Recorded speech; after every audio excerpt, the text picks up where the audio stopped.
Hoy vamos a meternos de lleno en una de las historias más humanas y, diría yo, profundas de la Biblia, el momento en que Elías se derrumba justo después de su mayor victoria. Es una lección increíble sobre el agotamiento, la soledad y cómo es de verdad una restauración auténtica. Y todo arranca con esta pregunta que, seamos sinceros, ¿quién no se la ha hecho alguna vez? Porque parece que los momentos más bajos vienen pisándole los talones a los más altos. Bueno, pues la historia de Elías en el monte Horeb es como una exploración magistral de esa misma paradoja. Venga, vamos a sumergirnos. Nuestra historia empieza, irónicamente, en la cima de la montaña. Acto 1. Victoria, amenaza y huida. Vamos a ver lo rápido que puede cambiar el panorama para una persona, incluso para la más fuerte. A ver, situémonos. Elías acaba de hacer bajar fuego del cielo en el monte Carmelo, derrotando a 450 profetas de Baal, o sea, una demostración de poder divino que no tiene precedentes. Está en lo más alto, y casi al instante, ¡zas!, le llega un mensaje. La reina Jezabel ha jurado que lo matará antes de 24 horas. Y aquí el contraste es brutal, casi violento. En un momento, Elías está en la cima del Carmelo, siendo un canal del poder de Dios delante de todo el mundo. Y al siguiente está completamente solo en el desierto, debajo de un árbol, agotado y desesperado. Pasó de la victoria pública a la desesperación más solitaria en un abrir y cerrar de ojos. Y este es su grito de angustia. Ojo, que no hablamos de un profeta débil, es el mismo hombre que se enfrentó a un rey y a toda una religión falsa, y sin embargo, en su agotamiento, llega a su punto de quiebre y lo único que pide es morirse. Es un recordatorio potentísimo de que hasta la fe más sólida tiene límites humanos. Y esto nos deja una primera lección que es crucial. El éxito, sea del tipo que sea, no nos convierte en superhéroes, no nos hace invulnerables. De hecho, muchas veces es justo después de esos grandes esfuerzos cuando tenemos las defensas más bajas y somos más vulnerables al miedo y al agotamiento. Y esto nos lleva al segundo acto, porque cuando Elías está en su peor momento, la respuesta de Dios no es para nada la que podríamos esperar. Es todo sobre el cuidado en pleno desierto. En lugar de una regañina o un gran discurso teológico sobre tener más fe, la primera intervención de Dios es increíblemente práctica, muy terrenal. Se enfoca en las necesidades más básicas de Elías. No hay juicio, solo cuidado.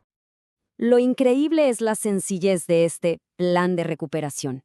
Un ángel lo despierta, pero no para darle órdenes, sino para darle de comer y de beber. Primero, dormir. Luego, pan y agua. Y después, otra vez lo mismo. Esto nos enseña de una forma brillante que la recuperación muchas veces empieza por lo más fundamental, cuidar del cuerpo.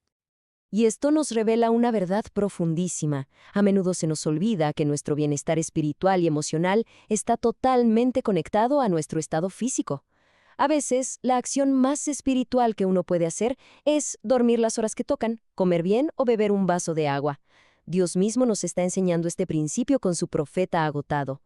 Fortalecido por esa comida, Elías viaja 40 días hasta el monte Horeb, el monte de Dios. Y aquí llegamos al clímax de la historia. El encuentro en la cueva, la voz en el silencio. Dios le hace una pregunta muy simple.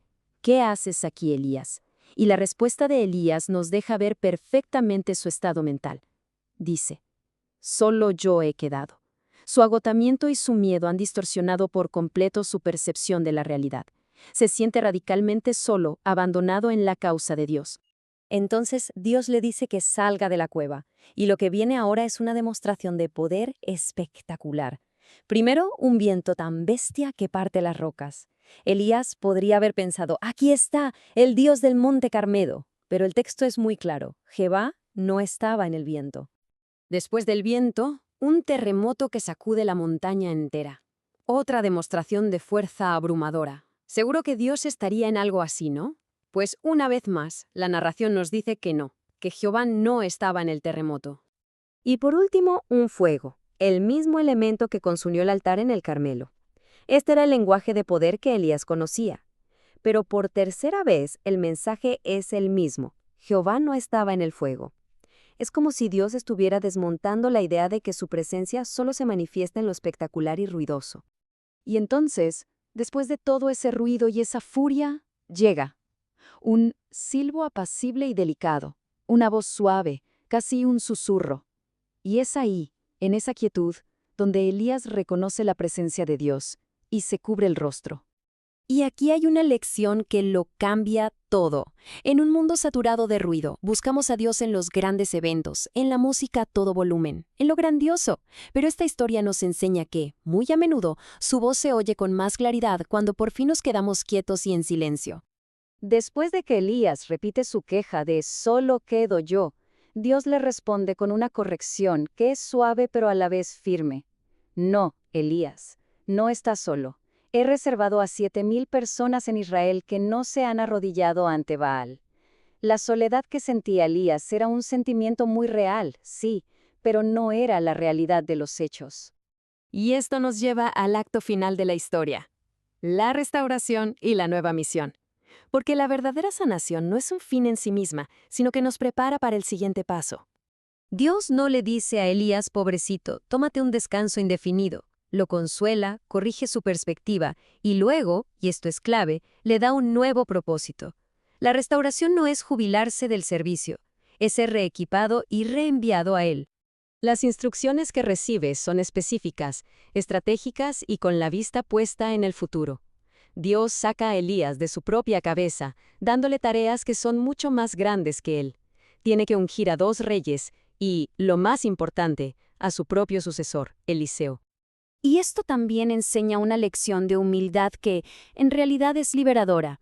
Al pedirle a Elías que unja a su sucesor, Dios le está mostrando que su plan no depende de una sola persona.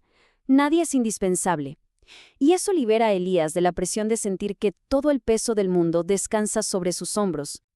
Así que, en resumen, lo que hemos visto es un ciclo completo, de la victoria al agotamiento, del cuidado físico al encuentro espiritual y de la corrección a una nueva comisión. La gracia no abandona a Elías en su cueva de desesperación, sino que lo encuentra allí para sacarlo con una nueva misión. Y esto nos deja con una pregunta final para reflexionar. Todos hemos tenido o tendremos nuestros momentos bajo el enebro o dentro de una cueva. La historia de Elías nos asegura que hay cuidado y una voz suave esperándonos. La gran pregunta es, una vez que la escuchemos, ¿qué misión nos espera al otro lado?